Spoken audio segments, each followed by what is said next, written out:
ঢাকার অনেক কাছে একটা সুন্দর জায়গা আছে যার নাম হচ্ছে বৈদ্যার বাজার। বাজার পের হলে সামনে দেখতে পারবেন মেঘনা নদীর মনোরম দৃশ্য, আর পাশাপাশি নৌকা ভাড়া করে ঘুরতেও পারবেন আমাদের মতন।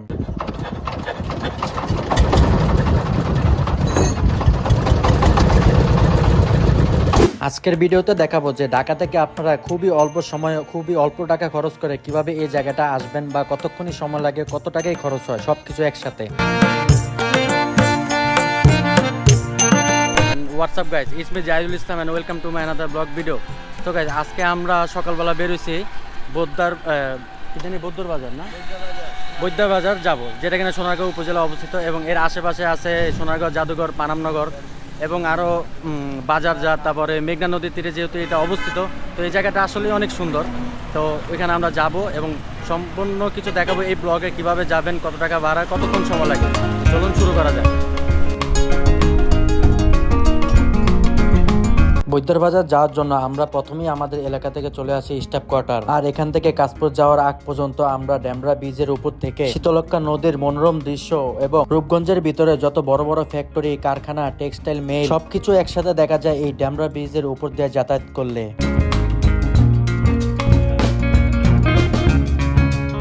আপনারা যারা ঢাকার যেখান থেকে বৈদ্যার বাজার যেতে চান, সর্বপ্রথম আগে চিরাং রোড আসবেন। এরপর চিরাং রোড থেকে দেখবেন সোনারগাঁও জাদুঘর পর্যন্ত লোকাল বাস মাত্র 15 থেকে 20 টাকার টিকিটে আপনাদেরকে ওইখানে নিয়ে যাবে।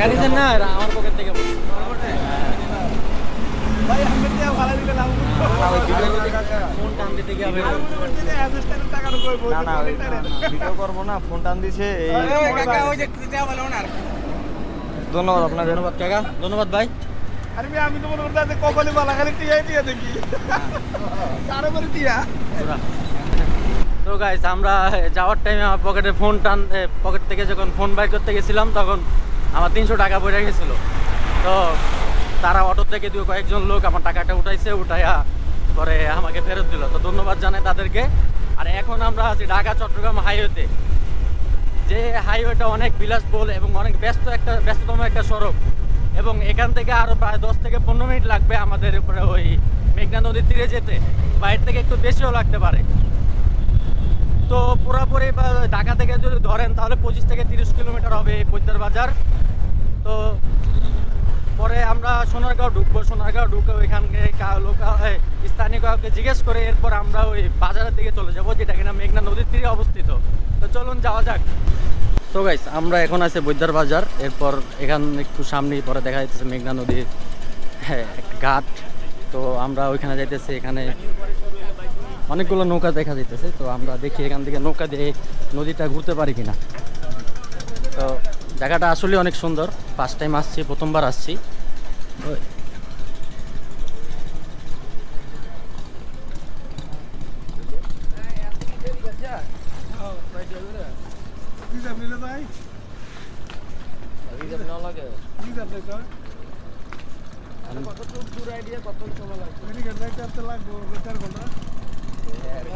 না, আমরা তো দেখলাম একটু ঘুরতে। কত করে কেমনি কি? আধা ঘন্টা ঘুরবা, আধা ঘন্টা ঘুরলে 250 টাকা দেবো। কমায় টমায় কন, আমরা একটু দূরের থেকে আইছি। 200 টাকা রাখেন যান।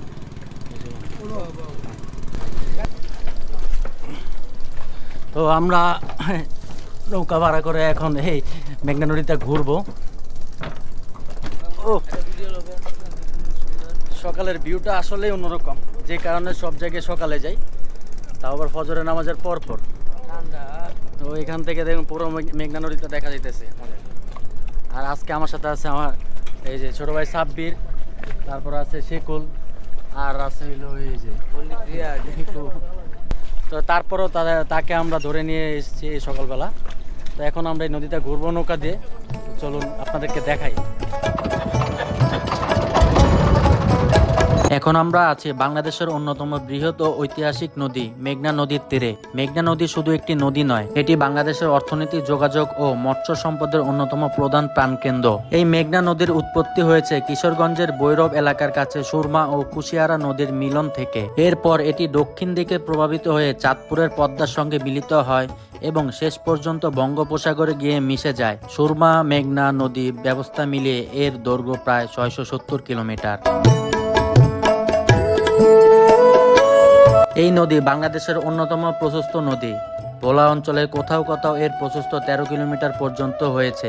যুগ যুগ ধরে এই নদী দিয়ে নৌপথে মানুষ পণ্য পরিবহন হয়ে আসছে। বৈদ্যার বাজারের এই নদীতে ইলিশ সহ নানা প্রজাতির মাছের জন্য বিখ্যাত। এখন আমরা ঘুরতেছি যে বাংলাদেশের বৃহত্তম দুই নম্বর নদী মেঘনা নদী। তো এই নদীটা আসলে দেখতে মোটামুটি পদ্মা নদীর মতো অনেকটাই বিশাল এবং বড়। এখানে প্রথমবার আসছি, আর আমরা বেশিরভাগ নদী দিয়ে ঘোরাঘুরি করলে আমাদের এই ঢাকার পাশে একটা গ্রাম আছে রূপগঞ্জ, তো রূপগঞ্জে নৌকা দিয়ে ঘোরাঘুরি করি। আর সচরাচর বড় কোনো নদীতে ঘোরা হয় না। তো আমার লাস্ট ব্লগ ছিল ওই যে বুড়িগঙ্গা নদী, ওই যে সদরঘাট নিয়ে ব্লগ ছিল। তো আজকে এখানে আসছি। তো এখানে ঘোরাফেরা শেষ করে এরপর আমরা চলে যাব বাজারে। বাজারে অনেক কিছু আছে, শাক সবজি মাছ, কত মানুষের চলাচল, শত শত মানুষ আসা যাওয়া করে, তারপর দোকানপাট। তো এরপর যে আমরা নাস্তা করব, নাস্তা করে দেন আমরা পরে আমাদের বাসার দিকে রওনা হব। তো গাইস আমরা এই ট্রলার দিয়ে ঘোরাঘুরির পর এখন আমরা হোটেলে নাস্তা করতে আসছি। আর এই হোটেলটা হইতেছে টিনের হোটেলই, টিন সেটের 2 তলা। তো আমরা 2য় তলা আছি, এখানে আমরা বসে নাস্তা করব। আর আমার মনে হয় এই বাজারের ভিতরে এটা একটু ভিআইপি হোটেল। তার এই যে আমার সাথে আছে এই যে আর্জেন্টিনার একজন কি বলে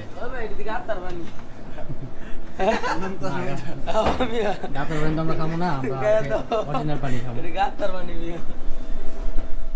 আজকে সাব্বির, তোমার কেমন লাগতেছে আমাদের সাথে এখানে এসে?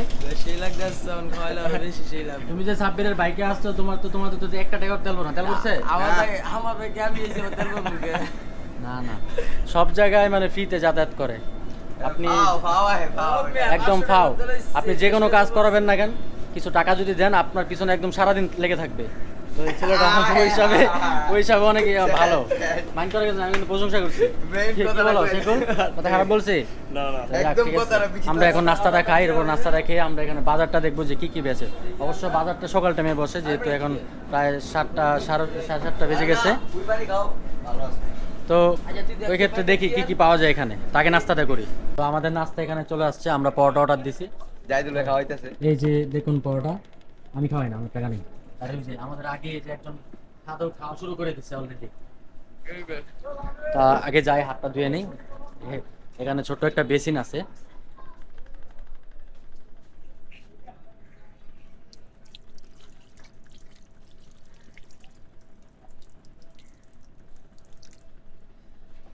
এইখান থেকে দেখা যাইতেছে পুরো মেঘনা নদী। এই যে এখানে যে ঘাটটা, এখানে অনেক নৌকা আছে। তো আগে আমরা নাস্তাটা করি। তো এই যে আমরা ঢাকার থেকে আমাদের বাসার জন্য দুধ কিনে নিয়ে যেতেছি। আর এখানে দুধের লিটার হইতেছে 80 টাকা, যেহেতু আমরা ঢাকার অনেক দূর থেকে আসছি, তো 70 টাকা করে রাখতেছে। আর এই দুধগুলা দেখতে অনেকটাই ভালো দেখা যেতেছে, কারণ অনেকটা জায়গায় অনেক দুধ বিক্রেতা দেখা যায় অনেক দুধে পানি মিক্স করে, পাতলা হয়ে যায়। তো ওই হিসাবে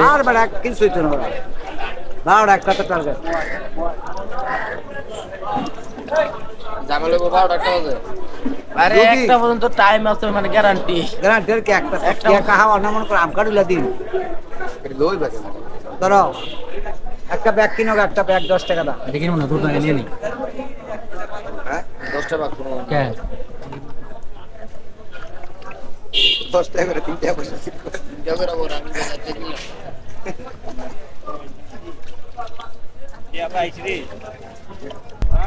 তো গাইস, এই গ্রামের রাস্তাটা কিন্তু আসলে অনেক সুন্দর। আর সেই সাথে সকালবেলা যেহেতু আসছি, এখনো রোদ টোদ ওঠে নাই, ওয়েদারটাও সুন্দর। এন্ড জাস্ট দেখুন যে রাস্তাটার ভিউ কি সুন্দর।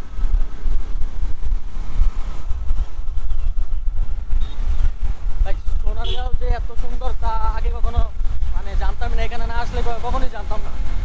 এর আগে যতবার সোনারগাঁও আসছিলাম, গেছিলাম সোনারগাঁও জাদুঘর এবং পানাম সিটি। তো আজকে এই গ্রামের রাস্তাটা প্রথম ঘোরা হইতেছে আমাদের। রাস্তাটাও কিন্তু মারাত্মক সুন্দর।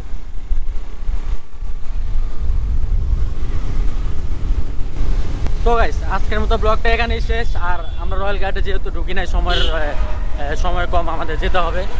আর ঢুকতে এখানে 50 টাকা করে টিকিট। তো এখন আমরা চলে যাব আমাদের ঢাকার দিকে।